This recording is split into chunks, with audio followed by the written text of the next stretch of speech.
The most ironic thing on earth that I actually saw once I came into this industry was that the wealthiest people that I come across on a day-to-day basis usually tend to be the people who spend the least amount of money.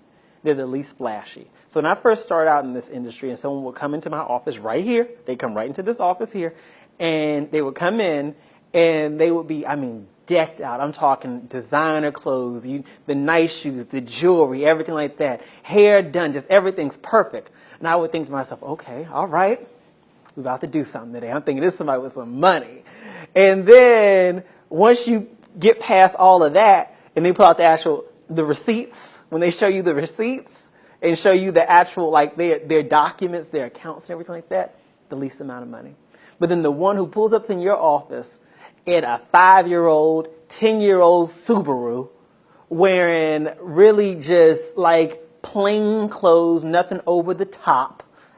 These are the folks with millions of dollars in assets. Millions. Cash. I'm talking cash.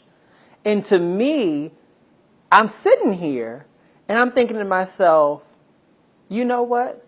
I'm like these people who are dressed up in designer clothes who are not retaining money. That's what it hit me when I first came into the industry. I'm making all this extra money because I had 2 salaries back then. I had my salary from my day job. I also had the money I was making from doing this work, right? So you're making over $100,000 a year there. At that time, over $100,000 just doing insurance. This is before I started getting into doing investments and things of that nature. Making all this money. And I'm sitting up here across from these people who are just like me. We're all dressed nice. We're looking good, looking fabulous, and broke. Broke. And how I define broke, broke has nothing to do with how much you make. It has to do with how much you keep. If every time you get your checks, at the end of the month, you made this much money and you spent that same amount of money, or in some cases, you're spending more than what you made because you're using credit to supplement things, right? Then you are broke. And the people who I saw who were spending the least amount of money were the people who were building wealth, and I figured it out. They were building wealth because they were keeping their expenses low. I can't hit this point enough. You have to minimize your expenses if you want to create wealth. I always hear these things where people say, oh, you can't take it with you. You might as well enjoy it. That is the craziest thing I've ever heard in my life. You can't take it with you, but you're going to be on this earth for a long time. If you haven't noticed, people are living longer. And what is the point of living this fabulous life during your working years and you create no financial foundation for yourself later on? And then when you hit retirement, you have nothing.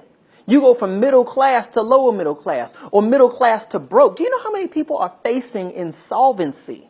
They are going to go broke in retirement because they're so busy being fabulous during their working years. Beyond that, even let's take retirement off the table. Let's think about the here and now. What happens if you were to lose your job? What happens if the economy goes down? I would think about that. At the time, it was just me. I didn't have this huge team back then. And I said, what happens if this company falls apart because we hit a major recession and nobody's really thinking about financial products? I didn't know. What would happen then? I've created this massive lifestyle that's based on being so fabulous, and I had no cash reserved for myself. And so when I think about, what's a step that we can take to create financial freedom for ourselves, I really do think it's a matter of reducing your expenses as much as possible. Stop imitating the lifestyles of people who have less financial security than you do. Some of the very people that we are imitating, some of the very people we're trying to impress, they have no financial security. Let me tell you this. I'm not here to tell nobody's business. So I'm not giving no names on nobody. But I have sat there in the meetings. I see this. And the very people who you would think show the image of total wealth and total just exceptional financial, gain. These people look like they're making a lot of money. They do make a lot of money. They spend the same amount of money. They're broke. They're broke. We got to change our mindset to stop imitating those people if we want to create financial freedom for ourselves. And the way that we do that is we have to look at our expenses. What expenses can we reduce as much as possible so that at the end of the month, the difference between what we spend and what we bring in, so the difference between those two is as wide as possible. Because that's where wealth is created, in the gap. I call it the gap. The gap between what you spend and what you make. And imagine You keep your expenses at a nice low level, and you keep on making more money, keep on making more money. That's the sweet spot. That's the real sweet spot. You don't have to worry about a recession. You don't have to worry about nothing. Somebody say, hey, you want to go on a trip with me to Greece? Oh, yeah, absolutely. Let me just go ahead and pull out that debit card, not credit card, that debit card. Swipe that. Go ahead. We can get on the flight, whatever you need. An emergency comes up, no problem. I got that. That's what wealth is for. Wealth is not just about sitting in the bank. Wealth is about allowing you to have the freedom to live the way you want to live, allowing you to have the freedom to never have to say, I can't afford that. And if you want to be able to live that way, then you have got to keep your expenses low.